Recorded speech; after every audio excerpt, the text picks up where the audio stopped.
Hello welcome to all. आप सभी का स्वागत है। तो चलिए हम डिस्कस करने वाले हैं राउल्ट्स लॉ के बारे में। आपके अगर कोई भी प्रॉब्लम हो तो कमेंट करके आप अपनी प्रॉब्लम हम तक जरूर सेंड कीजिए। और इस वीडियो में कम्प्लीटली जानेंगे राउल्ट्स लॉ के बारे में, यानी राउल्ट्स ने कैसे अपने लॉ को डिफाइन करा था और किस बेसिस पे ये लॉ थे, तो हम उसी के बारे में डिस्कस करेंगे। तो चलिए राउल्ट्स लॉ डिस्कस करने से पहले हम कुछ बेसिक फंडामेंटल सीख लेते हैं जो राउल्ट्स लॉ में है आपके पास। तो सबसे पहले जो हम डिस्कस करने वाले हैं वो डिस्कस करेंगे, क्या करेंगे, राउल्ट्स लॉ। हम राउल्ट्स लॉ पढ़ेंगे, लेकिन राउल्ट्स लॉ पढ़ने से पहले हम ये जान लेते हैं कि राउल्ट्स लॉ बेसिकली डिपेंड किस पे है। तो राउल्ट्स लॉ है वो डिपेंड किस पे करता है। पहली जो कंडीशन है वो आपके पास वोलेटाइल सॉल्यूट, ओके। दूसरी जो कंडीशन है वो है नॉन वोलेटाइल सॉल्यूट। अब हमको पहले जानना होगा कि ये वोलेटाइल और नॉन वोलेटाइल है क्या आपके पास। सॉलिड तो आपको पता ही है, सॉलिड में कंडीशन क्या होती है, यानी मुझको अगर सॉल्यूशन बनाना है तो मैं सबसे पहले क्या लूंगा, एक सॉल्यूट लूंगा और सॉल्वेंट लूंगा। ये दो कंडीशन है आपके पास, ओके। आप देखिए, आपने सॉलिड में सपोज शुगर लिया तो प्रॉपर्टी क्या होगी, और अगर आपने सॉलिड में क्या ले लिया, ग्लूकोज लिया, तो प्रॉपर्टी क्या होगी। इट मीन्स कि जो आपके पास वोलेटाइल सॉल्यूट, सॉल्यूट में आपको पता ही है, पहले मैं करा चुका हूँ, बता चुका हूँ, जब मैंने सॉल्यूशन बताया था वहाँ पर मैं बता चुका हूँ सॉल्यूट क्या होते हैं, जिसको डिजोल्व करा जाता है सॉल्वेंट में, वो सॉलिड कहलाते हैं। अब यहाँ पर ध्यान दीजिए, आपके पास क्या कंडीशन है, जो ये शुगर है आपके पास ये वोलेटाइल में आता है। वोलेटाइल का मतलब होता है जो वेपराइज हो जाता है, ओके। और जो आपके पास ग्लूकोज है वो होता है आपके पास नॉन वोलेटाइल सॉल्यूट। सॉल्यूट का मतलब होता है हम इसको सॉल्वेंट में डिसॉल्व करते हैं, ओके। और यूनिवर्सल सॉल्वेंट आपके पास होता क्या है, वाटर होता है। तो जब शुगर को डिसॉल्व करा था सॉल्वेंट में, तो आपके पास मतलब जो सॉल्यूशन बना था उसकी प्रॉपर्टी किस हिसाब से थी। और जब ग्लूकोज को डिसॉल्व करा था, इट मीन्स कि नॉन वोलेटाइल सब्सटेंस बोल सकते हैं या सॉल्यूट बोलेंगे हम इसको, जब डिसॉल्व करा था हमने सॉल्वेंट में, तो जो सॉल्यूशन बना था उसकी प्रॉपर्टीज क्या थी। तो इसी को राउल्ट्स ने क्या करा है, एक्सप्लेन करा है कि इनका क्या इफेक्ट पड़ता है एक सॉल्यूशन में जब हम इसके हेल्प से कोई सॉल्यूशन बनाते हैं, यानी जब इनको हम सॉल्वेंट में डालते हैं तो जो सॉल्यूशन बनता है तो उस पर क्या इफेक्ट पड़ता है। अगर हम वोलेटाइल सॉल्यूट ले रहे हैं, सॉल्वेंट में डाल रहे हैं, तो आपके पास सॉल्यूशन किस हिसाब से होगा। और अगर आपके पास नॉन वोलेटाइल आपने सॉल्यूट लिया है और सॉल्वेंट में डाल करके सॉल्यूशन बना रहे हैं, तो उसमें क्या डिपेंड होगा। ये सारा का सारा डिपेंडेंस जो इसमें स्टडी करा गया है वो डिपेंडेंट है आपके पास किस पे है, प्रेशर पर। तो यानी प्रेशर का ही रोल है इसमें, वो अलग अलग कंडीशन है कि प्रेशर को किस बेसिस पे लेते हैं। तो राउल्ट्स लॉ ने जो डिफाइन करे थे लोग, वो दो कंडीशन पर डिफाइन करे थे, यानी एक वोलेटाइल सॉल्यूट के लिए दिया था और एक नॉन वोलेटाइल सॉल्यूट के लिए दिया था। तो हम इसी के बारे में डिस्कस करने वाले हैं। सबसे पहले हम जो डिस्कस करेंगे वो करेंगे वोलेटाइल सॉल्यूट के लिए, फिर हम डिस्कस करेंगे नॉन वोलेटाइल सॉल्यूट के लिए, और बहुत अच्छे से सीखेंगे। आपकी कोई भी प्रॉब्लम हो कमेंट बॉक्स में अपनी प्रॉब्लम आप हम तक सेंड कर सकते हैं। आप कमेंट करके जरूर बताइएगा कि आपको ये वीडियो अच्छी लगी हो, तो कमेंट करके बता दीजिए कि हमें समझ में आया है। अगर समझ में नहीं आता है तो भी कमेंट करके आप एक बार रिस्पॉन्स जरूर दीजिएगा, जिससे कि हम लोगों को लगे कि हाँ कि आप लोगों को कुछ ना कुछ समझ में आ रहा है, या नहीं आ रहा है तो भी आप रिस्पॉन्स दीजिए, ओके। तो चलिए स्टार्ट करते हैं अपना ये राउल्ट्स लॉ। तो चलिए सबसे पहले जो राउल्ट का जो लॉ है वो डिस्कस करते हैं वोलेटाइल के लिए। पहले वोलेटाइल सॉल्यूट के लिए डिस्कस करेंगे, देन आफ्टर हम डिस्कस करेंगे नॉन वोलेटाइल के लिए। तो बड़े अच्छे से समझिएगा, कोई प्रॉब्लम होती है तो कमेंट करके बताइएगा। तो पहली कंडीशन जो डिस्कस कर रहे हैं, Raoult law for volatile solutes. तो सबसे पहले जो हम डिस्कस कर रहे हैं राउल्ट्स लॉ, किसके लिए डिस्कस कर रहे हैं, वोलेटाइल सॉल्यूट के लिए डिस्कस कर रहे हैं। तो नोट कीजिए, सबसे पहले डेफिनेशन समझ लेते हैं, फिर उसके बाद में इसको समझाता हूं। लिखिए, according to this law, comma, the partial vapour pressure of a volatile component present in a solution is directly proportional to the mole fraction of that component at a given temperature, full stop। Okay, क्या बोला है आपके पास, partial vapour pressure की बात कर रहा है और फ्रैक्शन की बात कर रहा है। इट मींस कि आपके पास, देखो मैं इसको समझाता हूं, एग्जांपल के फॉर्म में समझा देता हूं। If A component present in a solution, आपके पास क्या है, ए कंपोनेंट प्रेजेंट है किसमें, सॉल्यूशन में। इट मींस आपको सॉल्यूशन बनाने के लिए एक तो ए कंपोनेंट चाहिए, और ए कंपोनेंट क्या है आपके पास, वोलेटाइल सॉल्यूट्स है। अब किसमें डिसॉल्व करा, सॉल्वेंट में, तो आपके पास क्या आया, सॉल्यूशन आया। Very good. तो यानी इस सॉल्यूशन में जो प्रेजेंट है वो क्या बोलते हैं, एक ए कंपोनेंट प्रेजेंट है जिसका पार्शियल बोल रहा है। पार्शियल वेपर प्रेशर का मतलब होता है आपके पास की एक बहुत ही स्मॉल अमाउंट में प्रेशर बोल सकते हैं हम इसको। तो ये हो गया आपका जो पार्शियल प्रेशर जो है आपका, वो क्या है आपका, इसके मोल फ्रैक्शन की क्या हो जाता है, प्रोपोर्शनल हो जाता है। तो यहाँ पर मैं इसको अगर मैं डिफाइन करूंगा इस हिसाब से, अकॉर्डिंग टू राउल्ट्स लॉ, तो अकॉर्डिंग टू राउल्ट्स लॉ क्या हो जाएगा बता सकते हैं आप, यहाँ पर ये हो जाएगा आपके पास, partial vapour pressure of component A is always proportional to its mole fraction.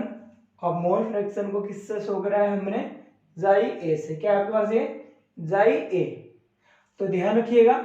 अब ध्यान दीजिए, आगे चलते हैं थोड़ा सा, और यहाँ पर मैं नोट कर रहा हूं P A is equal to हो जाएगा के जाई ए। तो ये के कहां से आया, इस प्रोपोर्शनैलिटी को रिमूव करा तो कांस्टेंट में कन्वर्ट हो गया। इसको मैं यहाँ पर शो कर सकता हूं, वेयर के है क्या आपके पास, कांस्टेंट प्रोपोर्शनैलिटी। ये ध्यान रखिएगा, कंफ्यूज नहीं होना है, बहुत ही सिंपल है, आपको स्टेप वाइज चलना है। पहले डेफिनेशन के बाद आपके पास ये एग्जांपल, और ये आप कंडीशन समझ चुके हैं। यहां तक क्लियर हो गया। अब आगे चलते हैं थोड़ा सा, और अब आगे चलेंगे तो क्या कर रहा हूं मैं, if xi A is equal to 1। अब जाई ए की जगह मैंने 1 पुट करा दिया, यानी मैंने इसकी जगह 1 पुट करा दिया, तो जो वेपर प्रेशर आपका हो जाएगा ये प्रोपोर्शनल टू 1 हो जाएगा अगर मैं यहाँ पुट कराऊंगा। बट मैं पुट इस जगह करा रहा हूं तो k इंटू 1 हो जाएगा। अब k इंटू 1 का मतलब हो गया कि एक जगह आपने 1 पुट करा दिया, यानी इसकी जगह आपने एक तरीके से 1 पुट करा दिया, तो बचा आपके पास केवल सॉल्वेंट। जो अब वेपर प्रेशर निकल करके आएगा, पार्शियल वेपर प्रेशर, वो क्या होगा, प्योर सॉल्वेंट का वेपर प्रेशर होगा। तो मैं इसका मतलब समझा रहा हूं, it means that solution has only one component. इसका मतलब हो गया सॉल्यूशन में केवल एक ही कंपोनेंट है आपके पास। तो ये कंडीशन आपके पास अप्लाई हो जाती है, P nought A is equal to K into 1। अब बोलोगे सर ये P नोट A कहां से आया, अब P नोट A जो है आपका पार्शियल वेपर प्रेशर किसका हो जाएगा, इस प्योर सॉल्वेंट का हो जाएगा। तो यहां पर मैं इसको लिख देता हूं, P nought A is equal to हो जाएगा K। यहां तक ठीक है। अब मैं यहां पर शो कर रहा हूं, बिकॉज P नोट A क्या है आपके पास, partial vapour pressure of pure solvent. तो पार्शियल वेपर प्रेशर किसका हो गया, ये प्योर सॉल्वेंट का हो गया है। यहां तो कोई डाउट है, नोट कर लीजिए। थोड़ा सा और आगे चलते हैं। अब देखिए, इस वाले को कह लीजिए इक्वेशन फर्स्ट, और इस वाले को कह लीजिए इक्वेशन सेकंड। यहाँ तो ठीक है, आप आगे चल रहे हैं। अब इसके आगे आप सॉल्व कीजिएगा, मैं इधर कर रहा हूँ क्योंकि मेरे पास नीचे स्पेस नहीं है, मैं इसको सफ कर रहा हूँ। इस वाले को मैंने सफ कर दिया है यहाँ से, ओके। इसको भी यहाँ से पूरा प्रॉपर सफ कर देता हूँ, ठीक है। अब मैं क्या कर रहा हूँ, इस P नोट A की जो वैल्यू है K इज इक्वल टू है, तो K की जगह मैं यहाँ पर इस P नोट A को पुट करा रहा हूँ, ओके। तो यहाँ पर लिख देता हूँ, putting this value in first. तो फर्स्ट में पुट करा दीजिए, ये फर्स्ट है आपके पास, फर्स्ट में पुट कराइए, ठीक है, हो जाएगा आपके पास P A is equal to हो जाएगा P nought A into xi A, P nought A into xi A. तो ये हो गया आपके पास इक्वेशन नंबर 3 बोल दिया मैंने इसको। यहाँ तक समझ में आ गया। ये है आपके पास, इसकी जगह मैंने 1 पुट कराया तो ये प्योर फॉर्म में कन्वर्ट हो गया, प्योर फॉर्म में के की वैल्यू आई है तो यहाँ पर मैंने के की वैल्यू पुट करा दी है। यहाँ तक कोई आपको डाउट है? यहाँ तक कोई डाउट नहीं है। तो चलिए इसमें एक ग्राफ के बारे में डिस्कस कर लेते हैं, आपको और अच्छे से समझ में आ जाएगा। अब ग्राफ की कंडीशन क्या होती है आपके पास, देखिए अब अभी तक आपके पास कंपोनेंट ए चल रहा था, फिर उसके बाद जब मैंने जाई ए की वैल्यू 1 पुट कराई तो वो सॉल्वेंट में कन्वर्ट हो गया। तो यहां पर एक कंडीशन लिख रहा हूं, a graph between vapour pressure of solvent and its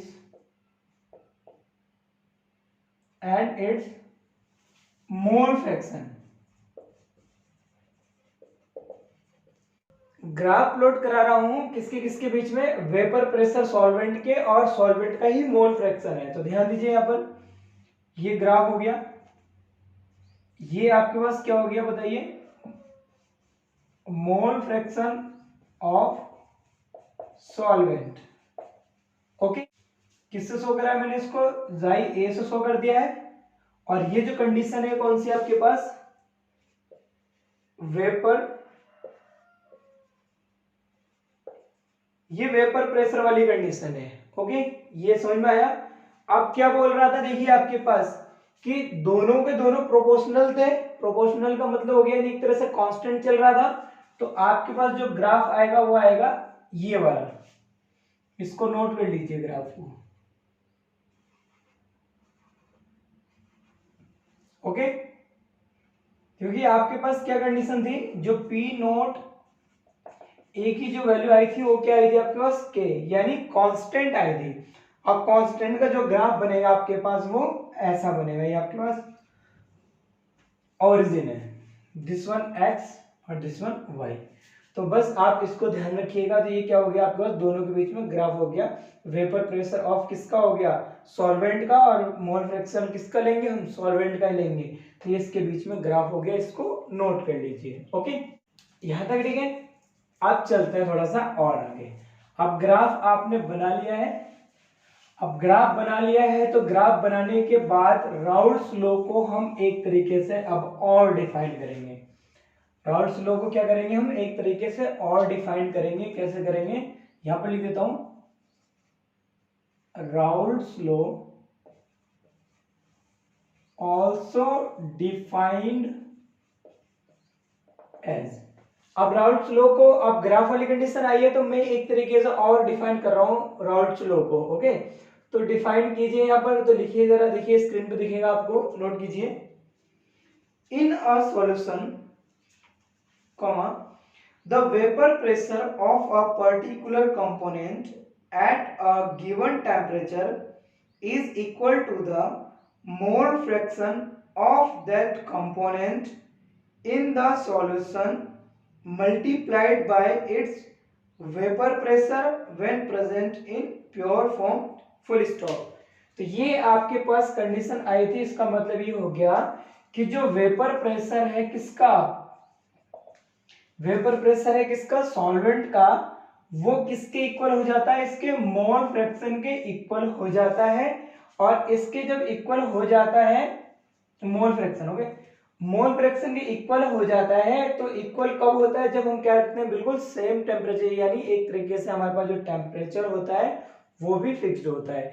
तो एक फिक्स टेम्परेचर पर जो इसकी कंडीशन होती है, इसकी क्या हो जाती है, बिल्कुल इक्वल हो जाती है। और इक्वल हो जाती है तो इसका जो ग्राफ बनेगा आपके पास तो वो कैसा बनेगा, ये बिल्कुल ये वाला ग्राफ बनेगा।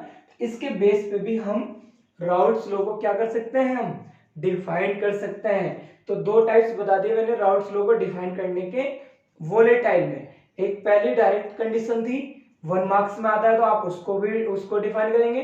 2 मार्क्स में आता है तो थोड़ा सा आप ग्राफिकली रिप्रेजेंटेशन भी आप शो कर सकते हैं, इससे आपका जो इंप्रेशन होगा वो थोड़ा और अच्छा पड़ेगा। वो डिपेंड करेगा अकॉर्डिंग टू टाइम और अकॉर्डिंग टू मार्क्स आपको लिखना कैसे है, वो आपकी अपनी खुद की कंडीशन होगी, एक आपकी अपनी क्या बोलते हैं क्यूरियोसिटी होगी कि हम कैसे क्वेश्चन को डिफाइन करेंगे। ओके, कोई प्रॉब्लम होती है तो कमेंट करके बताइए आप अपनी प्रॉब्लम को, हम उसका सॉल्यूशन जरूर देंगे। ओके, तो इसे नोट कर लीजिए, ये हो गया आपके पास। तो यहाँ तक आप समझ चुके हैं। अभी तक जो कंडीशन चल रही थी हमने एक कंडीशन लिया था। ओके, यानी आपके पास जो सॉल्यूशन हमने बनाया था उसमें केवल हमने एक ही वोलेटाइल कंपोनेंट लिया था। बट अब करते हैं हम बाइनरी कंडीशन के लिए, इसी को थोड़ा सा और आगे बढ़ाते हैं। ओके, इसको थोड़ा सा और आगे चलते हैं अब यहाँ से। अब डिस्कस जो हम कर रहे हैं वो डिस्कस करेंगे for binary solution. For binary solution के लिए अब हम डिस्कस कर रहे हैं containing two volatile component. Very good. अब जो हम डिस्कस कर रहे हैं वो बाइनरी सॉल्यूशन के लिए डिस्कस कर रहे हैं, जिसमें आपके पास क्या है, दो वोलेटाइल कंपोनेंट है। अब दो वोलेटाइल कंपोनेंट है तो पहले वोलेटाइल कंपोनेंट के लिए जो राउल्स लॉ आया था वो क्या था, इसका जो वेपर प्रेशर था पीए, ए पहला कंपोनेंट, वो क्या था आपके पास बताइए। वो था आपके पास जो अभी सॉल्व करके अभी मैंने बताया, वो किसके किस हिसाब से आया आपके पास, वो आया है पी नोट ए इंटू जाइए। तो फर्स्ट कंपोनेंट के लिए मेरे पास ये आया था सॉल्व करके, और दो कंपोनेंट है इसमें ए एंड बी, यहाँ पर two volatile component A and B कर देता हूँ शो, जिससे समझ में आ जाएगा। तो बी के लिए जो इसका पार्शियल वेपर प्रेशर होगा वही क्या हो जाएगा, P nought B xi B. तो ये आ गया आपके पास सेकंड कंडीशन। तो दो कंडीशन आ गया। अब दो कंडीशन आ गया तो यहां पर एक कंडीशन आती है और, यानी एक साइंटिस्ट और निकल करके आता है। राउल्स ने तो केवल यही बताया था कि आपके पास अगर कोई कंपोनेंट है, वोलेटाइल कंपोनेंट है, और अगर मैं उससे सॉल्यूशन यानी जो सॉल्यूशन बनाता हूं, तो जो आपके पास वेपर प्रेशर होगा किसका, कंपोनेंट ए का, वो प्रोपोर्शनल होगा उसी के मोल फ्रैक्शन के प्रोपोर्शनल होगा। तो इतना तो राउल्स ने बता दिया था। और राउल्स ने ये भी बता दिया था कि अगर मैं दो कंपोनेंट को लेता हूं ए एंड बी को, तो दूसरे कंपोनेंट के लिए भी same to same condition apply होगी। तो दो के लिए बता दिया था। बट जब आई टोटल की बारी की, मैं टोटल कैसे निकालूं पार्शियल वेपर प्रेशर, तो उसको डिफाइन करा था किसने, अकॉर्डिंग टू डाल्टन्स लॉ। किसने डिफाइन करा, अब एक डाल्टन आ गया, एक और साइंटिस्ट आ गया। According to Dalton's law, total partial vapour pressure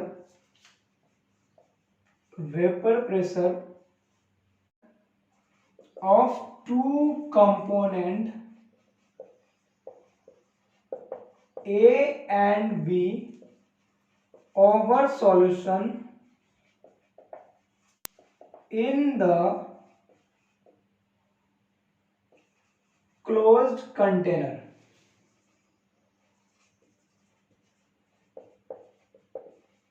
will be। तो क्या बोला डाल्टन्स ने ये बोला, राउल्स ने यहां तक तो डिफाइन कर दिया था अलग अलग कंपोनेंट के लिए। कंपोनेंट ए है तो उसके लिए हो जाएगा, कंपोनेंट बी है तो बी के लिए आपकी कंडीशन ये वाली हो जाएगी। अब आपको इसको याद है कि किसी कंटेनर में दोनों के दोनों प्रेजेंट है, कंपोनेंट ए भी प्रेजेंट है, कंपोनेंट बी भी प्रेजेंट है, और कंटेनर कैसा है, क्लोज्ड कंटेनर है। तो इसमें दोनों के दोनों प्रेजेंट है, ए और बी दोनों प्रेजेंट हैं। तो उस कंडीशन में टोटल वेपर प्रेशर यानी टोटल पार्शियल वेपर प्रेशर कितना होगा, वो हो जाएगा आपके पास P total is equal to हो जाएगा P A plus P B. क्या हो जाएगा आपके पास, P A plus P B. अब यहां पर वैल्यू पुट करा दीजिए, तो P total is equal to हो जाएगा आपके पास, पी ए की वैल्यू पुट कराइए, P nought A xi A plus P nought B xi B. ये आ गया आपके पास total vapour pressure in close container, जब आपके पास दो कंपोनेंट हो और दोनों के दोनों कंपोनेंट कैसे हो, वोलेटाइल हो। Got it. ओके, यहाँ तक ठीक है, यहाँ तक कोई दिक्कत नहीं है। अब यहाँ पर एक चीज ध्यान रखिएगा, एक कंडीशन यहाँ पर आती है आपके पास, कौन सी वाली, वो कंडीशन आती है, यहाँ तक समझ में आ चुका है। अब मैं इसी को ऊपर लिख रहा हूं, तो मैं इसको सफ कर रहा हूं, यहाँ से इसको मैंने सफ कर दिया। ये देखिए, ये भी आपको समझ में आ चुका है कि डाल्टन ने दिया था, ये कंप्लीटली आपके पास। ओके, ये हो गया। अब इसके बाद जो मैं सॉल्व कर रहा हूं, इसके बाद जो सॉल्व कर रहा हूं वो मैं यहां से सॉल्व कर रहा हूं। ध्यान दीजिएगा, एक कंडीशन है आपके पास कि दो कंपोनेंट है और ये पहले का मोल फ्रैक्शन है, ये दूसरे का मोल फ्रैक्शन है। और मोल फ्रैक्शन में मैंने पढ़ाया था कि दोनों का मोल फ्रैक्शन क्या हो जाएगा, इक्वल टू 1 होता है। अगर मैं यहाँ से जाई ए की वैल्यू निकालूंगा तो हो जाएगा 1 माइनस जाई बी, हो जाएगा ना।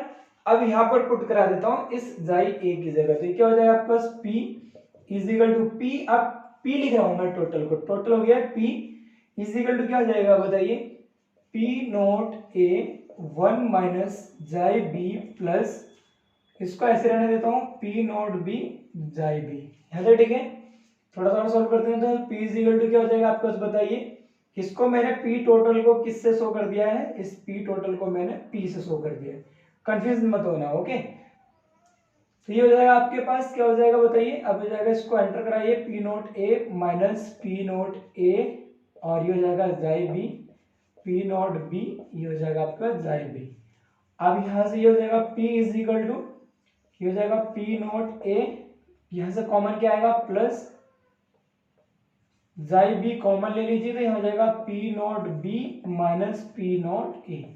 एक कंडीशन आपके पास आ गई है ये वाली। ओके, इस कंडीशन को कह लेते हैं स्मॉल a। यहाँ तक समझ में आ गया आपको, यहाँ तक कोई दिक्कत नहीं है, यहाँ तक मेंशन नोट। ओके, आप इसको नोट कर लीजिए। अब थोड़ा सा और आगे चलते हैं, अब थोड़ा सा और आगे चलेंगे, सिमिलरली कंडीशन ले लेते हैं। सिमिलरली अभी हमने कन्वर्ट करा था पहले वाली कंडीशन को, अब कन्वर्ट करेंगे हम दूसरी वाली कंडीशन को, यानी अब हम इस कंडीशन को कन्वर्ट करेंगे। और इस कंडीशन को अगर मैं कन्वर्ट करूंगा तो मैं यहाँ पर जो वैल्यू निकालूंगा, वो निकालूंगा मैं किसकी वैल्यू, जाई बी की वैल्यू निकालूंगा, तो ये हो जाएगा आपके पास 1 माइनस जाई ए। तो यहाँ पर जो दूसरी कंडीशन निकालूंगा मैं, वो जाई बी की निकालूंगा। ओके, तो यहाँ पर देखिए आप इसको, तो मैं इसको ऐसे लिख देता हूँ, similarly P total is equal to हो जाएगा, नहीं P इज इक्वल टू हो जाएगा आपके पास P नोट A जाई A plus P nought B जाई B, यानी ये वाली कंडीशन मैंने यहाँ पर लिख दिया है। अब मैं कन्वर्ट किसको कर रहा हूँ, अब कन्वर्ट कर रहा हूँ दूसरे वाले को। ये हो जाएगा आपके पास P is equal to P nought A जाई A plus P nought B 1 minus जाई A।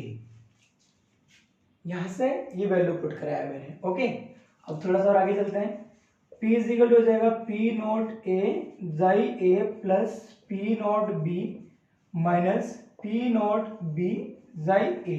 जाई ए कॉमन ले लीजिए, ये हो जाएगा आपके पास P नोट A जाई A minus P nought B जाई A plus P nought B। यहाँ तो ठीक है। अब यहाँ से देखिए, इसको थोड़ा सा सॉल्व कर लेते हैं, इसको पहले लिख देते हैं P नोट B और प्लस हो जाएगा आपके पास जाई ए कॉमन ले लीजिए, P nought A minus P nought B। यहाँ तक ठीक है। इस वाले को कह देते हैं हम स्मॉल b कंडीशन। यहाँ पर देखिए P nought B minus P nought A आया है, और जब मैंने इसको चेंज करा तो यहाँ पर आया P nought A minus P nought B। Note कर लीजिए, इसको नोट कर लीजिए। अब इसका मैं कंक्लूजन बता देता हूँ कि इन दोनों से क्या कंक्लूजन निकलता है, तो मैं इसको समझाता हूँ। तो लिखिए आप, लिखिए hence the total vapor pressure of the binary solution containing volatile components can be calculated if we know the partial vapor pressure of both the pure components and mole fraction of any of these full stop। Okay, क्या बोला कि हम total vapour pressure निकाल सकते हैं दोनों component के लिए, टोटल पार्शियल वेपर प्रेशर, और वो भी किस फॉर्म में, प्योर फॉर्म में टोटल निकाल सकते हैं जब हमें क्या पता हो, कंपोनेंट ए का भी हमें क्या पता हो, और वेपर प्रेशर पता हो, पार्शियल वेपर प्रेशर, और कंपोनेंट बी का भी पार्शियल वेपर प्रेशर पता हो, और उसमें किसी भी एक का क्या पता हो हमें, मोल फ्रैक्शन पता हो, तो हम इस फॉर्मूले को लगा के निकाल देंगे। और दूसरे का मोल फ्रैक्शन, ये देखो ये वाली जो कंडीशन है, पहले का और दूसरे का पार्शियल वेपर प्रेशर दिया हो प्योर फॉर्म में, तो और सेकंड का हमें क्या दिया हो, मोल फ्रैक्शन, तो हम इस फॉर्मूले से टोटल वेपर प्रेशर निकाल सकते हैं। सेकंड कंडीशन हमें क्या बताती है कि हमारे पास दोनों का पार्शियल वेपर प्रेशर दिया हो प्योर फॉर्म में और पहले का मोल फ्रैक्शन दिया हो, तो हम इस फॉर्मूले को अप्लाई करा करके निकाल सकते हैं। तो नोट कर लिया आपने, समझ गए। तो इससे आपने क्या सीखा, यानी वोलेटाइल के लिए आपने क्या डिस्कस करा। सबसे पहली कंडीशन जो आपने डिस्कस करी थी वो डिस्कस करी थी कि राउल्ट्स ने एक्चुअली जो लॉ दिया था वो क्या दिया था, कि किसी भी आपके पास जो वोलेटाइल कंपोनेंट अगर डिसॉल्व कर रखा हमने सॉलिड में, तो जो पार्शियल वेपर प्रेशर होगा किसका, उस कंपोनेंट ए का यानी वोलेटाइल का, उसके मोल फ्रैक्शन के क्या हो जाएगा, प्रोपोर्शनल हो जाएगा। ओके, और फिर हमने जो उसको, जो आपके पास मोल फ्रैक्शन आया था उसकी जगह हमने वैल्यू 1 पुट कराई थी, तो हमारे पास जो कंडीशन आई थी वो प्योर सॉल्वेंट का पार्शियल वेपर प्रेशर आ गया था कांस्टेंट के इक्वल। फिर हमने उसको आगे पुट कराया, फिर उसको आगे हम सॉल्व करते हुए चले गए। फिर हमारे पास कंडीशन आई ग्राफ रिप्रेजेंटेशन वाली। अब ग्राफ रिप्रेजेंटेशन से हमने जो ग्राफ ड्रॉ करा था वो किसके किसके बीच में करा था, वो करा था हमने मोल फ्रैक्शन ऑफ सॉल्वेंट और वेपर प्रेशर ऑफ सॉल्वेंट के बीच में, जो कांस्टेंट लाइन आई थी बीच में। यहां तक क्लियर हो गया था।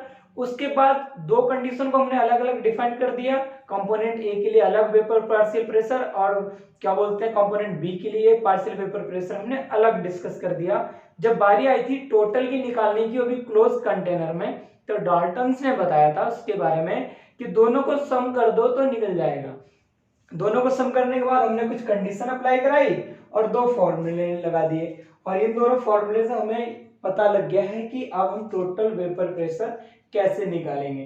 तो ये फॉर्मूले ए और फॉर्मूले बी को आपको क्या रखना है, ध्यान में रखना है। न्यूमेरिकल सॉल्व इन्हीं के बेस पे होते हैं। नोट जहां लगेगा ये प्योर फॉर्म में होगा, और आपके पास जो ये पी होगा ये टोटल होगा, बस ये ध्यान रखिए। तो पी को हम कभी कभी पी एस भी लिख देते हैं। पी एस का मतलब होता है टोटल सॉल्यूशन, ध्यान रखिए इस चीज को। ओके, तो चलिए अब आगे डिस्कस कर लेते हैं हम Raoult's law for non volatile solids के लिए। ये तो था वोलेटाइल कंडीशन, अब पढ़ लेते हैं नॉन वोलेटाइल के लिए। ओके, अब आपके पास क्या है, राउल्ट लॉ फॉर सॉल्यूशन है, सॉल्यूशन कंटेनिंग क्या है आपके पास, नॉन वोलेटाइल सॉल्यूट। तो अब जो हम डिस्कस कर रहे हैं, हम राउल्ट्स लॉ डिस्कस कर रहे हैं नॉन वोलेटाइल्स के लिए। अभी तक हम वोलेटाइल की कंडीशन पढ़ रहे थे, अब जो हम कंडीशन डिस्कस कर रहे हैं राउल्ट्स लॉ की, वो सेकंड कंडीशन है आपके पास फॉर नॉन वोलेटाइल्स सॉलिड्स के लिए। तो सबसे पहले इसकी डेफिनेशन लिख लीजिए, फिर उसके बाद मैं समझा देता हूं कि ये डेफिनेशन इसकी क्या बोल रही है। देखिए, according to this law, comma, the pressure of solution, a non-volatile solute at a given temperature is equal to the product of the vapor pressure of the pure solvent and its mole fraction. Okay?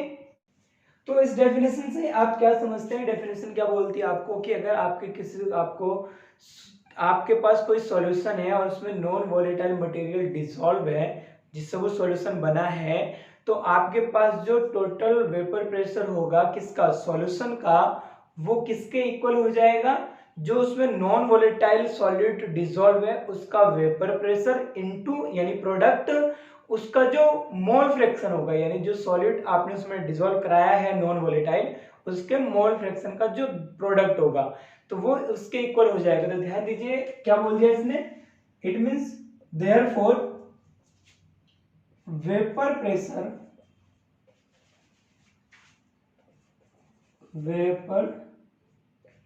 Pressure of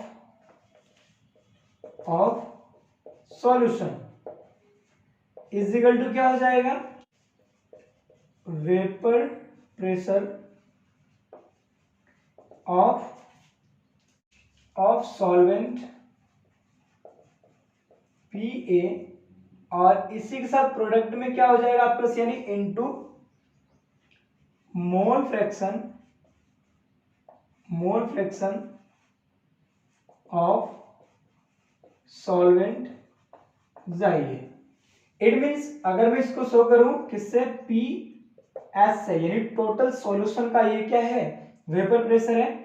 ये क्या हो जाएगा आपके पास, PA into xi ए। पहली condition आ गई, निकल गया आपके पास, ये फर्स्ट कंडीशन आ गई। तो मैं इसको और भी अच्छे तरीके से शो कर सकता हूं, PS upon PA is equal to क्या हो जाएगा आपके पास, जाई ए। ये हो गया आपके पास जाई ए, इसको मैंने लिख दिया सेकंड कंडीशन, ये सेकंड कंडीशन होगी आपके पास। तो यहाँ तक आप समझ गए हैं। अब चलिए थोड़ा सा यहाँ पर एक थोड़ा ट्विस्ट लेकर के आता हूँ, समझाता हूँ एक यहाँ पर कंसेप्ट, यानी मैं अब इसको थोड़ा सा सॉल्व करता हूँ अलग तरीके से। यहाँ तक आप समझ चुके हैं कि ये आपके पास कैसे आया है, यानी टोटल सॉल्यूशन के लिए मैंने इसको ऐसे निकाला है। अब इसको थोड़ा सा मैं कन्वर्ट कर रहा हूँ। तो कन्वर्ट के लिए देखिए मैं क्या कर रहा हूँ, कन्वर्ट के लिए मैं यहाँ पर लिख रहा हूँ और का मतलब हो गया या फिर या मतलब यानी इंस्टेड ऑफ दिस, यानी मुझे ये वाली कंडीशन अगर सॉल्व करके लानी है, यानी प्रूफ करनी है, तो मैं क्या करूंगा, तो ये कंडीशन में यहाँ पर अप्लाई कर रहा हूँ, P इज प्रोपोर्शनल टू जाई ए, कि जो वेपर प्रेशर होता है आपके पास वो एक तरह से क्या हो जाता है, उसके मोल फ्रैक्शन के प्रोपोर्शनल होता है। ये हमने कंडीशन डिस्कस करा था, किसमें डिस्कस करा था बताइए, ये डिस्कस करा था हमने वोलेटाइल वाली कंडीशन है। बट यहाँ पर हमारे पास सॉल्यूशन का जो प्रेशर है वो किसके प्रोपोर्शनल है, सॉल्यूशन की बात चल रही है यहाँ पर, प्रोपोर्शनल किसके हैं, यहाँ प्रोपोर्शनल है किसके, मोल फ्रैक्शन के। अब मोल फ्रैक्शन के प्रोपोर्शनल ले लिया तो मैं इसको ऐसे लिख दूंगा, P is equal to K जाई ए। यहाँ तक ठीक है, ये कंडीशन यहाँ पर अप्लाई हो गई है। ओके, ये आप समझ चुके हैं, इसके लिए अभी हमें कोई जरूरत नहीं है इसका। यहां तक आप समझ चुके हैं, if xi A is equal to 1 for pure solvent, pure solvent के लिए मैंने जाई ए इज इक्वल टू ले लिया 1, तो ये हो जाएगा आपके पास, बताइए क्या, तो ये हो जाएगा P नोट ए। अब जो ये सॉल्यूशन, जो वेपर प्रेशर था सॉल्यूशन का, वो वेपर प्रेशर हो गया किसका, सॉल्वेंट का। तो ये हो जाएगा, तो ये क्या हो जाएगा बस K इंटू 1, क्योंकि जाई ए की जगह है 1, तो P nought A is equal to आपके पास क्या हो जाएगा बताइए आप, यहाँ पर ये हो जाएगा आपके पास K। यहाँ तक ठीक है। आप K इज इक्वल टू आया P नोट ए, इसको यहाँ पर पुट करा दीजिए, तो विच एम्प्लॉयज दैट आपके पास P इज इक्वल टू क्या हो जाएगा बताइए, K की जगह करा दीजिए put P nought A into xi A. तो ये आ गया आपके पास क्या, तो ये क्या हो गया आपके पास, ये आ गया आपके पास vapour pressure of solution is equal to vapour pressure of pure solvent into mole fraction of pure solvent. तो देखिए दोनों का मल्टीप्लाई इज इक्वल टू क्या हो गया, टोटल सॉल्यूशन का प्रूफ भी हो गया आपके पास, नोट कर लीजिए। और ये कंडीशन हमने किस में लिया था, सॉल्यूशन, ये सॉल्यूशन था बट हमने सॉल्वेंट की कंडीशन लिया था। तो आप इसको क्या लिख सकते हो, इसको आप PA भी लिख सकते हो, क्योंकि मैंने इसको सॉल्वेंट के फॉर्म में ले लिया है, सॉल्वेंट के फॉर्म में ले लिया, बट है क्या आपके पास सॉल्यूशन ही है, तो इसको आप PA भी डिनोट कर सकते हो, कोई प्रॉब्लम नहीं है आपके पास। तो ये क्या हो जाएगा आपके पास, vapour pressure of solution is equal to क्या हो जाएगा आपके पास, vapour pressure of pure solvent into mole fraction of solvent. तो ये हो गया आपके पास, प्रूफ भी हो गया, इस लॉ को मैंने प्रूफ भी कर दिया और इस लॉ को मैंने डिफाइन भी कर दिया, तो दोनों कंडीशन कर दिया। बस ध्यान रखिएगा कि वोलेटाइल और नॉन वोलेटाइल में कंडीशन क्या है। वहां पर हम ऑलरेडी लेते थे, यानी हम वहां पर जो कंडीशन डिस्कस करते थे वो प्रोपोर्शनैलिटी की थी, और यहाँ पर जो कंडीशन है वो प्रोडक्ट की है, यानी मल्टीप्लीकेशन की है। तो ये दो कंडीशन है आपके पास राउल्ट्स लॉ की, इन दोनों को आप बहुत अच्छी तरीके से समझ जाइए। एक बार और वीडियो को कंप्लीटली देख लीजिएगा, कहीं आपको प्रॉब्लम होती है तो आप कमेंट करके अपनी प्रॉब्लम हम तक आप सेंड कर सकते हैं, और कमेंट करके बताइएगा कि वीडियो आपको कैसी लगी है। चैनल को सब्सक्राइब इसलिए कर लीजिएगा जिससे कि आप सभी को वीडियोस की अपडेट मिलती रहे। Thank you so much for watching this video. अब हम मिलेंगे नेक्स्ट वीडियो में नेक्स्ट कंसेप्ट के साथ।